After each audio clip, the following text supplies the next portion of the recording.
Hi, everybody. Thanks for joining us. Jennifer Green of Property House. We are able to help folks out in tough situations when it comes to real estate.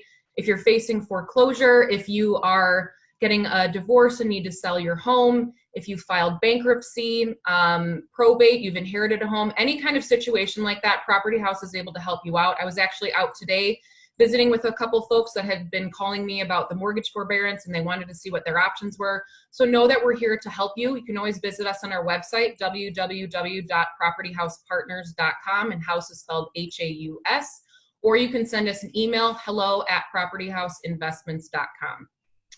Next to me on this screen is Jonathan Wright of Canada Property Partners. He and I have known each other for a little over a year, I'd say, maybe close to that. And we both share a mutual coach, JT Fox. And I really wanted to bring Jonathan on today because I really admire some of the stuff that he does in his market. He's out of Nova Scotia in Canada and has been doing a really awesome job of having a virtual business. And I think at a time like this, it's really been kind of pivotal for him because frankly, with how everything's going in the market right now and not being able to go out and see people, his business hasn't been affected at all. And so I thought it would be really awesome to just share his business model, how he's able to do that and how he built that, the systems he has in place, and really just talk about what's going on in the Canadian market, talk about what's going on in the American market and what we're seeing if there's similarities and differences, and then just really get some content and information out there for you folks that we can talk, so that you can learn from that. One thing I did want to talk about before we get into this is I've been reading up on some articles. Number one is the small business loans that are going at the PPP and the EIDL. Apparently all of the money is gone already. Those people that have applied, some people will be getting the money, some people won't. I just know that there isn't anything right now. I think there's probably going to be a second round of stimulus packaging that comes out. Who knows though, but I just wanted to make you folks aware of that. And then also on the flip side of that, those stimulus checks that were supposed to be coming out this week, there's been a lot of glitches for folks that don't have direct deposit. What also people have been seeing is that there has been issues with the checks coming in. There's been issues with the amount that's been coming in. Some folks haven't been getting the numbers for their dependents. And so it's kind of been a mess right now. So just know that there are glitches. I know they're working on it to fix it, but know that there's glitches out there, and I'm not really surprised since all of this has kind of had to happen overnight. So just updating you on that. All of those articles are going to be posted on our Property House website. Again, it's www.propertyhousepartners.com. All of that is located in the blog section, and then also all these videos that we've been doing live for the last few weeks, they are all going to be available on our website too in the video library. So Jonathan, welcome. Thank you for joining me today. How's the weather up there? Thanks for having me. Actually, weather's quite nice, bright and sunny.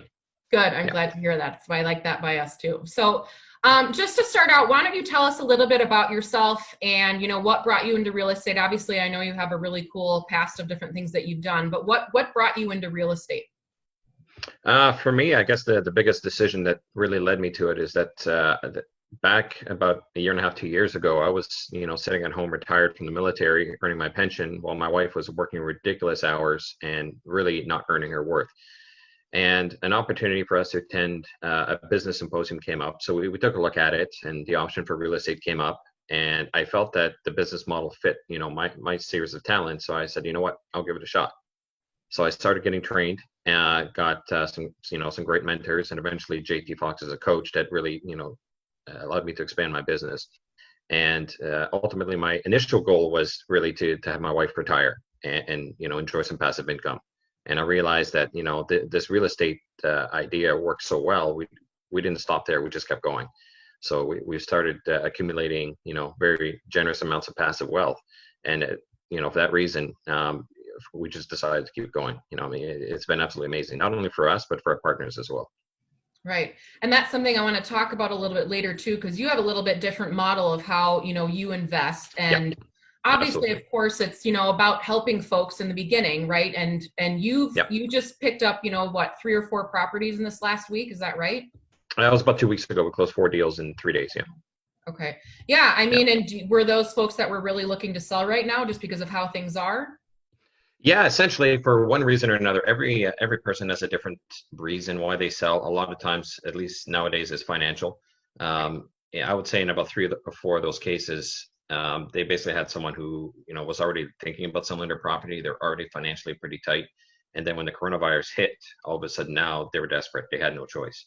So that's when we came in and we provided a solution of giving them the funding that they needed, but also striking a deal that made sense for ourselves and our investors. Absolutely. So I know one thing that, I learned, in which I wasn't really aware of it because I wasn't in, real estate at that time, but when 2008 hit, right, and we went into the Great Recession, Canada wasn't really affected by that, was it? Well, it wasn't affected to the same degree as the US by a long shot. I mean, the reality is the 2008 recession actually started in US in December of 2007. Right. Whereas in Canada, we didn't start seeing the effects really until October of 2008. So it was quite a bit of a lag time.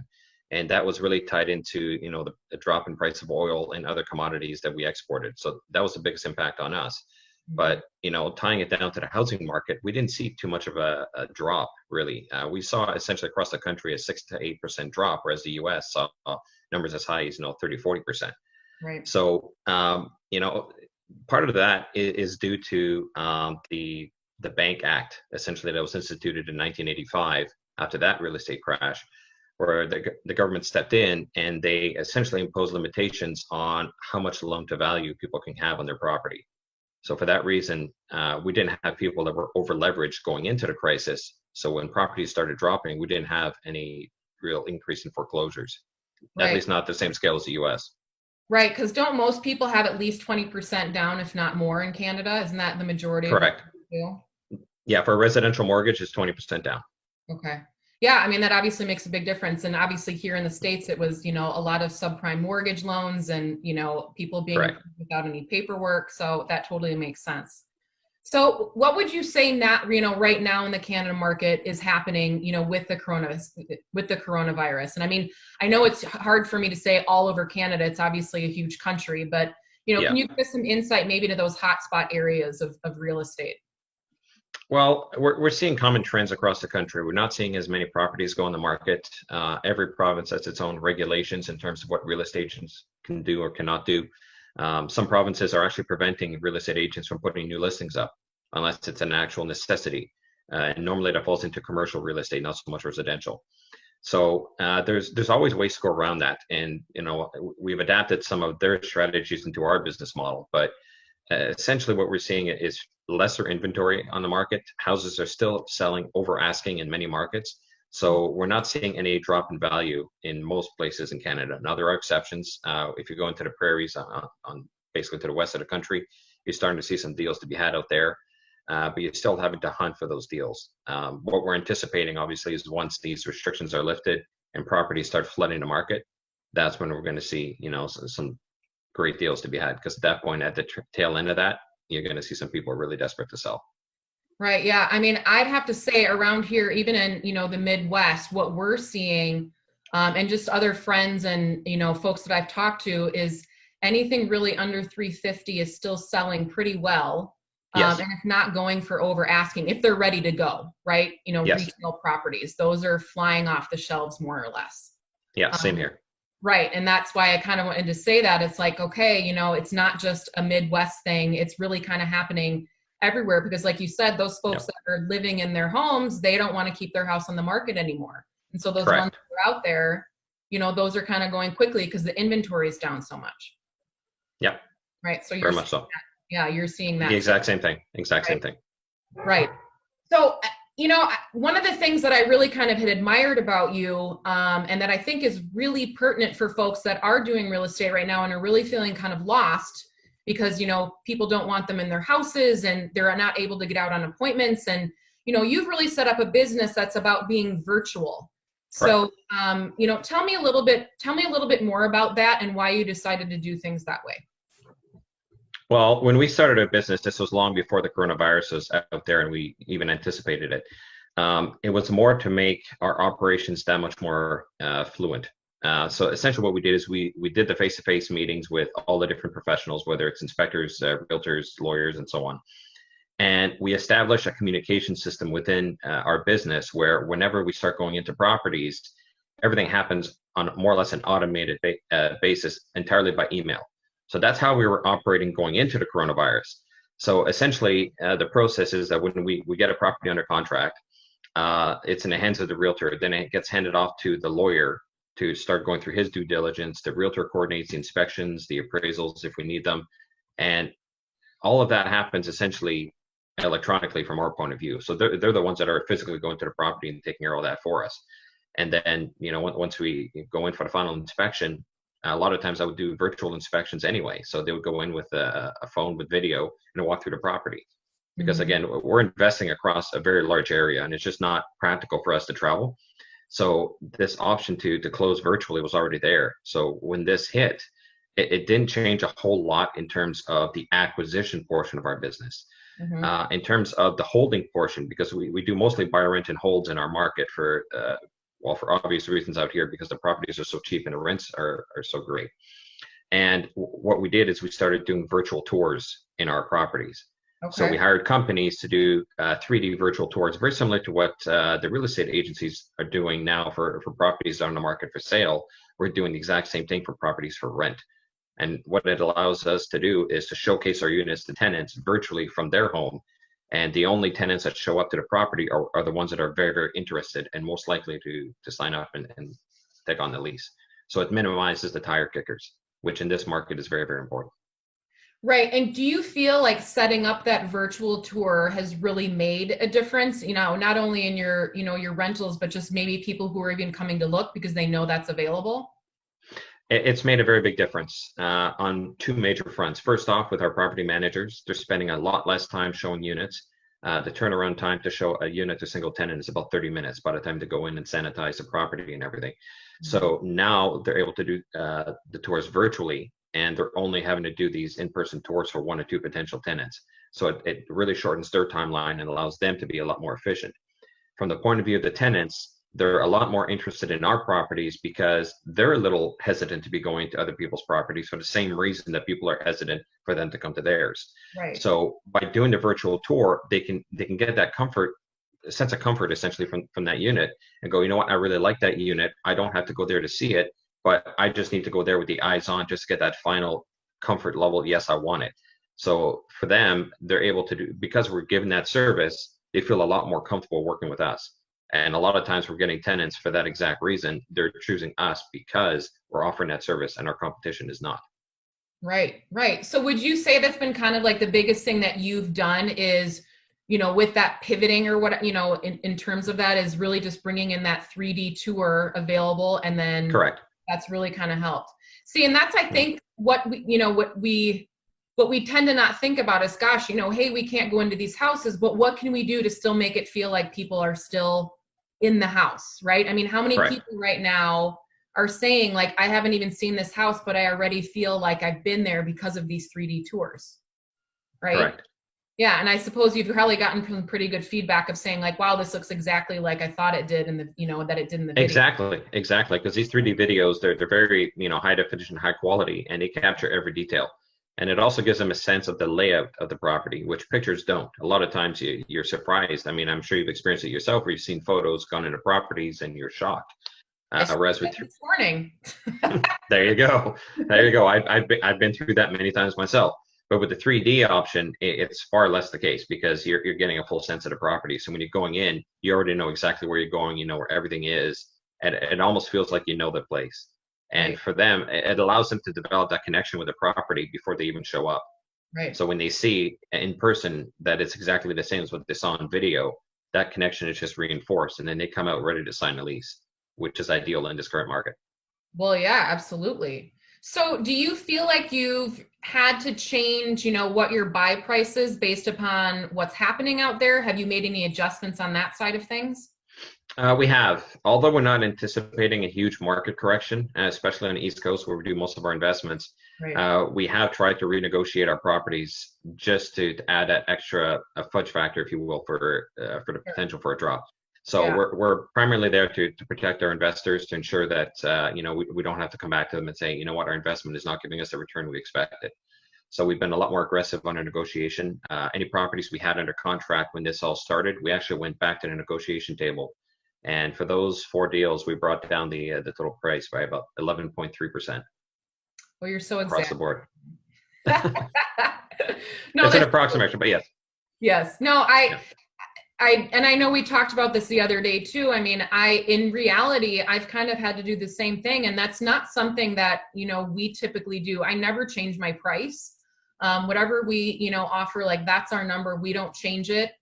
But Right. one of those things now, this happened overnight, and I've had to kind of go back to and say, my construction is going to take a little bit longer. It's harder to get to Yep. the permits. My cost of construction has gone up actually. My timelines, money has gone up of what, we use for money.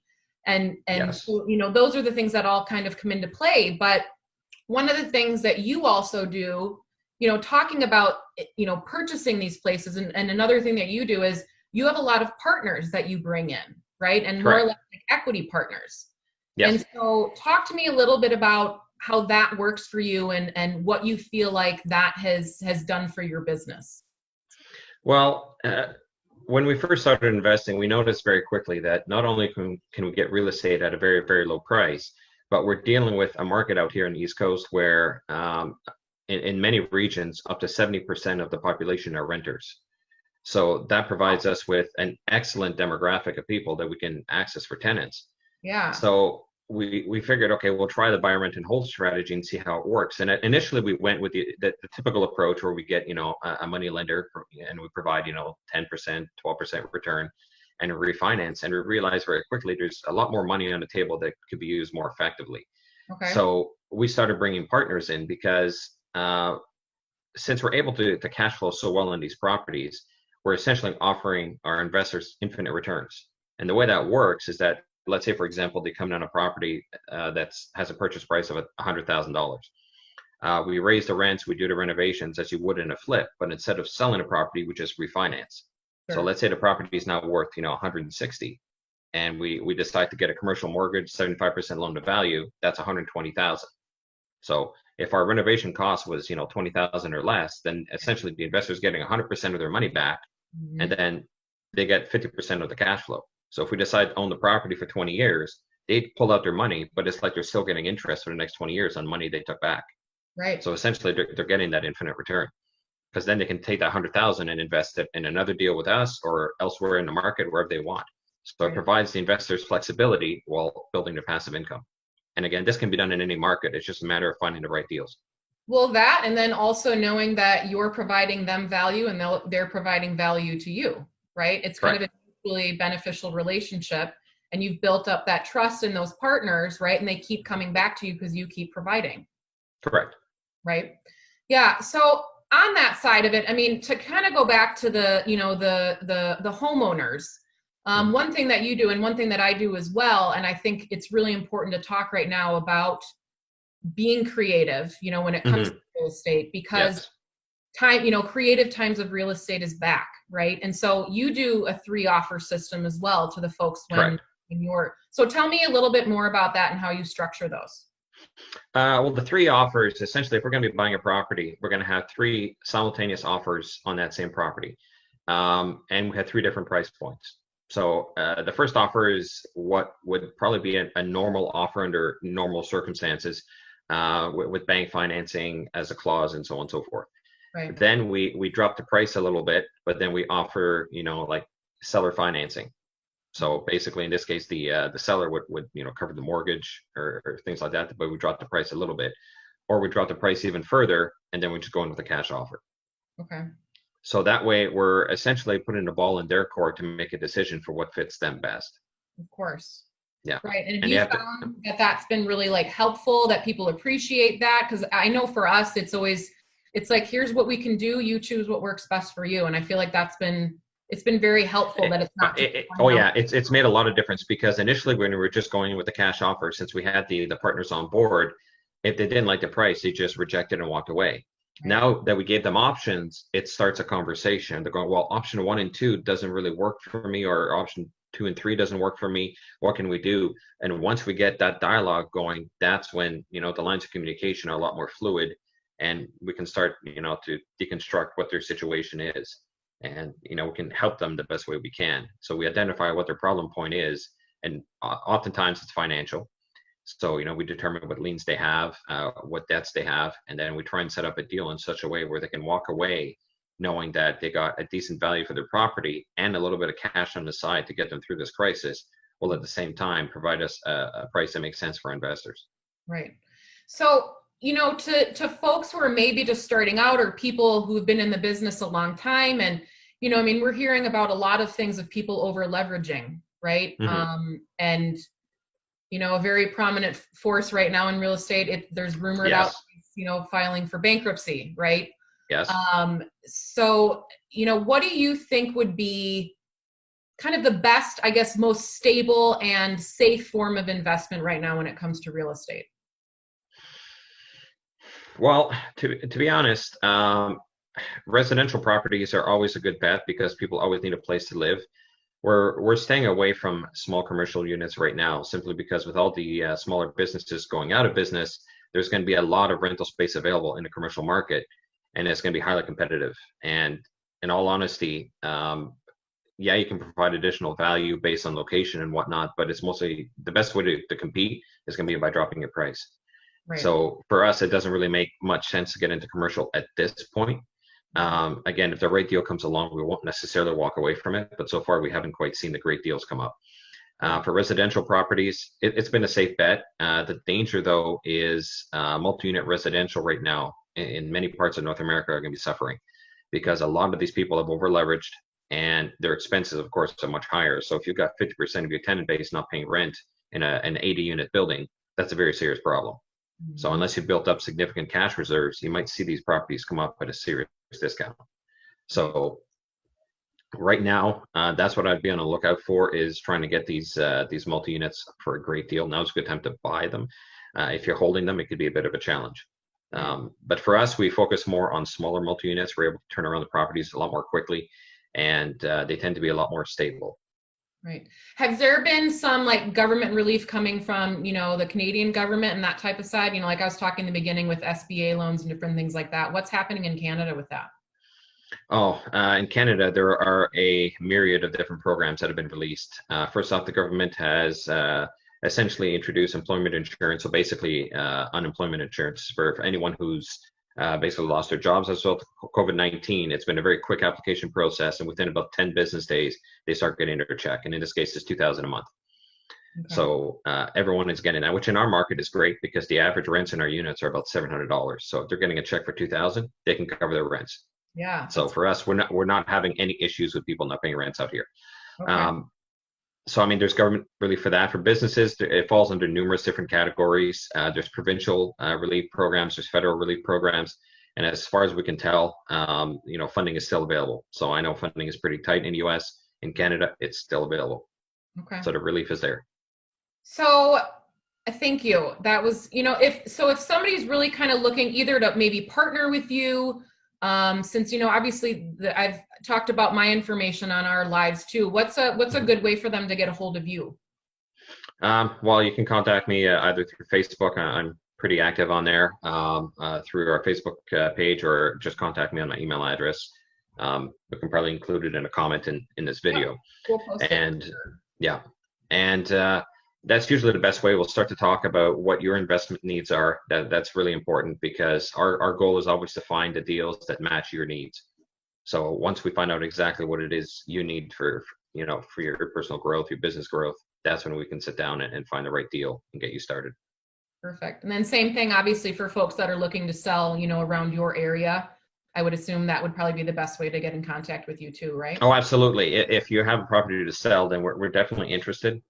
We'd like to get a chance to get to know you, know what you're going through, and see if we can, find a solution that's mutually beneficial. Great. Well, I want to thank you so much for joining me today. I'm going to have my pleasure. Comments and posts put on the bottom there. Oh, there's my child. Sorry. We're going to have comments and posts on the bottom. Hold on, Jojo, okay? We'll have, okay, there he is. We'll have comments and posts put on the bottom there so that people can get a hold of you too. I want to thank everybody for joining us today. Jonathan, like I said, is a wealth of information. He's been doing this for quite a while, and I just really wanted to share some of this information with you folks because he's really been able to have a successful business. Even if the market's up or down, it doesn't necessarily matter. He's been able to adjust to it. So thank you so much, Jonathan, for joining us. Again, contact him on his Facebook page at Jonathan Wright or Canada Property Partners.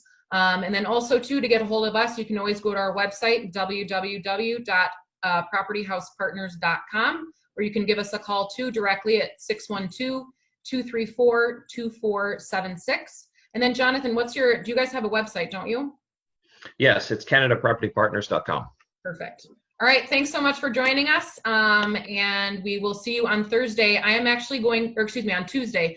I'm actually going to be interviewing Gabe Ruffalo again, who I talked about with short sales and foreclosures. We're going to be talking about what bankruptcy looks like. I don't want to be a negative Nelly, but it's something that we may have to really look at. And depending on what type of chapter you file for bankruptcy, if that's the road that you're headed on, what it looks like in terms of what you can do with your property, restructuring your debt, or do you have to sell? We're going to talk about all that stuff on Tuesday at 2 o'clock. I hope everybody has a really great rest of your week, and we'll see you next week. Thank you.